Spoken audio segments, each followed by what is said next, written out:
नमस्कार दोस्तों, stock market studies में फिर से एक बार आपको बहुत-बहुत स्वागत है। तो आज मैं फिर से आपके सामने कुछ इम्पोर्टेंट्स कंपनी का अपडेट शेयर करने वाला हूँ। तो इस वीडियो को पूरा लास्ट तक देखिएगा और अभी तक आपने चैनल को सब्सक्राइब नहीं किया तो ज़रूर कर लीजिएगा। तो सबसे पहले मैं डिस्कशन करूँगा यहाँ पे देख सकते हैं आरबीएनएल के बारे में, रेलवे विकास निगम लिमिटेड के बारे में। तो बेसिकली आरबीएनएल के ऊपर एक डेटा को आपको हमेशा याद रखना होगा कि आरबीएनएल एक ऐसी कंपनी है जो लगातार कुछ ना कुछ नया अपडेट लेके आते हैं। जैसे इस बार भी एक नया अपडेट लेके आए तो बहुत इंपॉर्टेंट से अपडेट, तो आप खुद ही देख सकते हैं। रेलवे विकास निगम लिमिटेड फॉर्म्स उज्बेकिस्तान आर्म्स, मतलब क्या है? अभी कंपनी सिर्फ इंडिया में नहीं, अभी देखिए बाहर की कंट्री में भी कंपनी खुद के जो बिजनेस है उसको एस्टेब्लिश कर रहा है। आप खुद ही देख सकते हैं। RBNL has railway Vikas Nigam limited established in subsidiaries in Uzbekistan. तो एक बहुत बड़ा अकॉर्डिंग टू द मतलब जो फाइलिंग है, जो ऑब्वियसली डेटा है, न्यूज़ रिपोर्ट है, उसके माध्यम से बताया जा रहा है कि एक बहुत बड़ा अपडेट है कि उज्बेकिस्तान में भी खुद के मतलब अभी बिजनेस को जमा चुके हैं। तो जिसका ग्रोथ ऑब्वियसली डायरेक्टली आज नहीं तो कल कंपनी को देखने को जरूर मिलेगा, क्योंकि कंपनीज को जो क्वार्टर रिजल्ट है उसका डेट फाइनली आ चुके हैं। 8 तारीख को रिजल्ट आएगा। रिजल्ट आने के बाद ही पता चलेगा कि एक्चुअली कंपनी पिछली बार जो शानदार एंड बेस्ट तरीके से रिजल्ट को पब्लिश किया था, कि इस बार भी उसी तरीके से बेस्ट तरीके से रिजल्ट पब्लिश करेगा। उसका एक झलक आपको जल्द से जल्द देखने को मिलेगा। उसके साथ और एक चीज़ को नोटिस करना, कंपनी का जो प्रॉफिट एंड लॉस है उसमें देखेंगे तो कंपनी का जो प्रॉफिट एंड लॉस है उसमें कंपनी के सेल्स का जो डेटा है वो पॉजिटिवली आपको देखने को मिला, और उसके साथ साथ एक्सपेंस भी कंपनी का पॉजिटिवली देखने को मिले। तो सेल्स एंड एक्सपेंस को मिटाने के बाद नेट प्रॉफिट जो है वो आपको कुछ इस तरीके से देखने को मिले, करीबन 900 करोड़, उसके बाद 1000 करोड़, 1200 करोड़ और उसके बाद 1400 करोड़। तो कंपनी का जो नेट प्रॉफिटेबिलिटी है वो हमेशा आपको इस तरीके से कुछ पॉजिटिविटली देखने को मिलेगा। हर दिशा से कंपनी का ग्रोथ यहाँ पे बढ़ते चले जा रहे हैं। तो एक्चुअली कंपनी का प्रॉफिट तो बढ़े, मगर एक्चुअली परसेंटेज वाइज देखा जाए तो कंपनी का सेल्स डाउन हो गया और प्रॉफिट बराबर है, क्योंकि पिछले लास्ट 3 ईयर्स में कंपनी का सेल्स था 12%, आज वो घट के कितना हो चुका है 7%। उसी तरीके से अगर नेट प्रॉफिट को देखें तो लास्ट 3 ईयर्स में 16% था, आज घट के 15% हो चुके हैं। तो यहाँ पे थोड़ा सा वीकनेस है, फिर भी कंपनी अच्छा खासा रिटर्न जनरेट करके दिया। लास्ट 1 ईयर्स में करीबन 380%, मतलब ऑलमोस्ट आप बोल सकते हैं 4 गुना, 4 गुना के आसपास कंपनी रिटर्न जनरेट करके दिया, वो भी लास्ट ईयर में। तो कंपनी अच्छा खासा परफॉर्मेंस यहाँ पे दिखा चुके हैं। इसको देखकर बहुत सारे लोग खुश हो जाएंगे। इसको देखकर बहुत सारे लोग ये भी सोचेंगे कि कंपनी के ऊपर अभी निवेश नहीं किया तो कभी करना मतलब कर नहीं पाऊंगा। तो उसके लिए बता दूं, कंपनी के ऊपर जो टेक्निकली चार्ट पैटर्न बना है कुछ इस तरीके से रेंज बने। जब इस रेंज को ब्रेकआउट किया, मतलब एक ही रेंज के ऊपर कंपनी काम किया और फाइनली ब्रेकआउट हुआ और ब्रेकआउट कन्फर्मेशन भी किया, उसके बाद एक बार रिटेस्ट भी किया। और मैंने आपको बताया कि ये लेवल के हिसाब से मैं 1:3 रेशियो का टारगेट लेकर चलूंगा, और ऑलमोस्ट वो टारगेट के नज़दीक है। तो मुझे लगता है जो सिचुएशन बना है उस बेसिस में कंपनी में थोड़ा सा ऊपर जाने के बाद ही टारगेट अचीव हो सकते हैं।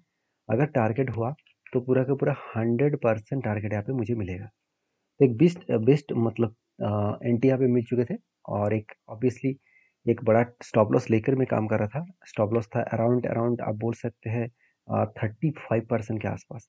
इतना बड़ा स्टॉप लॉस लेकर मैं काम कर रहा था। कोई बात नहीं, 100% रिटर्न पाने के लिए 30% तो स्टॉप लॉस तो लेना ही पड़ेगा। तो 1:3 रेशियो का मैंने यहाँ पे टारगेट रखा था, और मुझे लगता है जल्द से जल्द इसका टारगेट भी अचीव होने वाले हैं। तो आपके क्या ओपिनियन है जरूर मुझे कमेंट्स करना। नेक्स्ट जो कंपनी है रेलवे सेक्टर की और एक कंपनी जिसका नाम है आर्कॉन इंटरनेशनल लिमिटेड। तो बेसिकली आर्कॉन इंटरनेशनल लिमिटेड अभी भी एक स्मॉल कैप टाइप कंपनी है। 26,000 करोड़ के आसपास इसका मार्केट कैप है and P ratio around 29,000 crore. R O C and R O E दोनों ही देखा जाए तो एक एवरेज लेवल के आसपास है। और कंपनी की इंडस्ट्रीज पी रेशियो देखा जाए तो कंपनी का खुद की P ratio same to same है।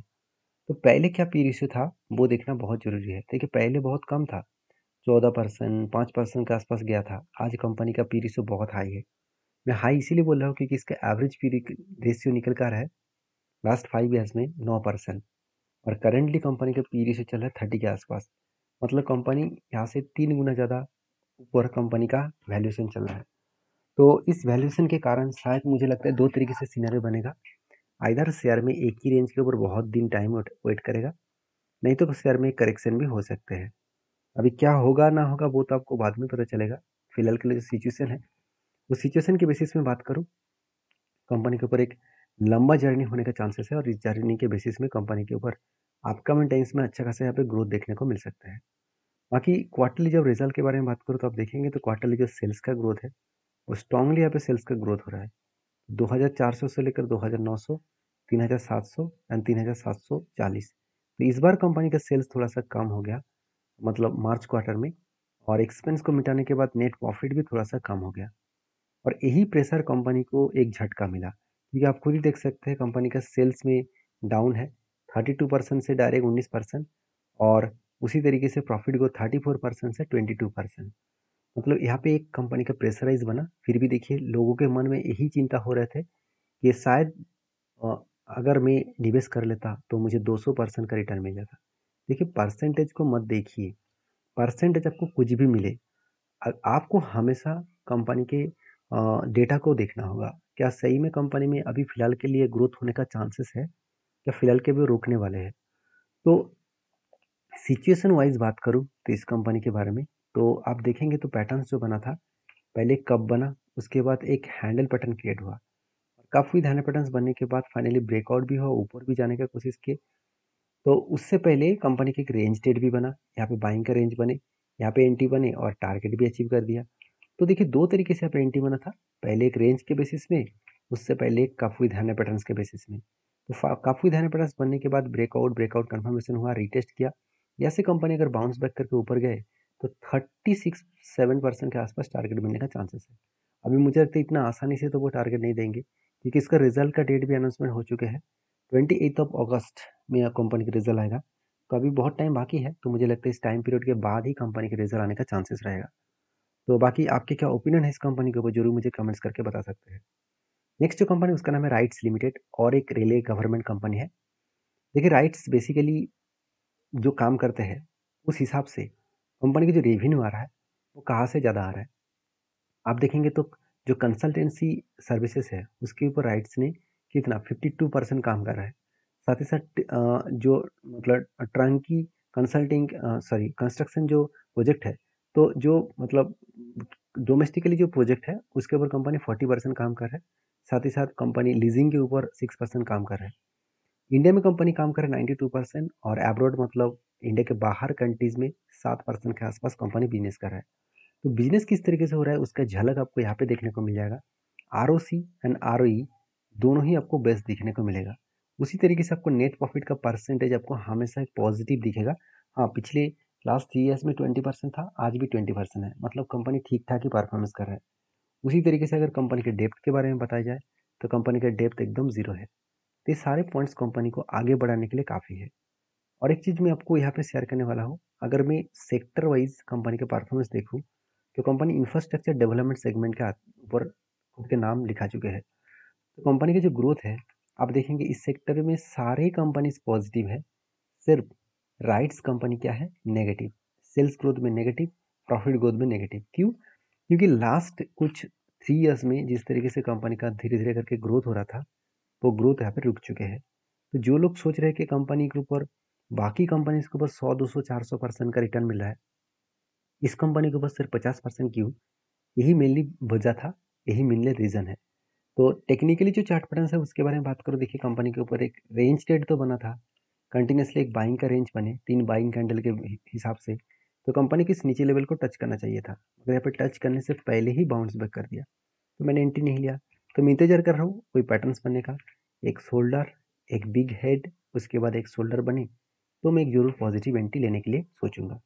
बाकी देखिए मेरे वीडियो में सारी इन्फॉर्मेशन एज एजुकेशन पर्पस में मिलता है, कोई भी बाय एंड सेल का रिकमेंडेशन नहीं है।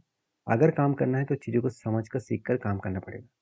नेक्स्ट जो कंपनी है उसका नाम है थिंकिंग पिक्चर्स लिमिटेड, जो 80 करोड़ का कंपनी है। फिर भी इस कंपनी के ऊपर मैनेजमेंट ने डिसीजन लिया कि जितने सारे इन्वेस्टर है उसको एक के बदले 5 शेयर देने वाले हैं। देखिए मुझे एक के बदले 5 शेयर में इंटरेस्ट नहीं है। अगर कंपनी में दम है तो एक के बदले अगर वो एक भी दे तो भी मुझे चलेगा, अगर वो स्प्लिट ना भी दे तो भी चलेगा। तो मैं इस कंपनी के बारे में बात क्यों कर रहा हूँ, क्योंकि मुझे कमेंट्स आते रहते हैं कि सर किसी भी कंपनी के ऊपर अगर बोनस एंड स्प्लिट का अपडेट आए तो जरूर एक बार उस कंपनी का नाम जरूर आप शेयर करिएगा, और कितना बोनस स्प्लिट देने वाला है उसके बारे में बताइएगा। तो देखिए, बहुत सारे लोग मुझे ये भी कमेंट्स करते रहते हैं, "सर इसके ऊपर बार-बार आप बात क्यों करते हैं?" क्योंकि देखिए बहुत सारे लोग वीडियोज़ देखते हैं, सबका रिक्वायरमेंट बहुत अलग-अलग होते हैं। तो मैं कोशिश करता हूँ हर किसी का रिक्वायरमेंट रखने के लिए। तो बाकी आपकी क्या राय है ज़रूर मुझे कमेंट्स करना। वीडियो अच्छा लगे तो प्लीज़ लाइक करना और हाँ, मैं सेबी रजिस्टर्ड पर्सन ही हूँ। काम करना है तो आपको सेबी रजिस्टर्ड एडवाइज़र के साथ बातचीत करके ही काम करना होगा। मिलते हैं नेक्स्ट वीडियो में, तब तक के लिए धन्यवाद।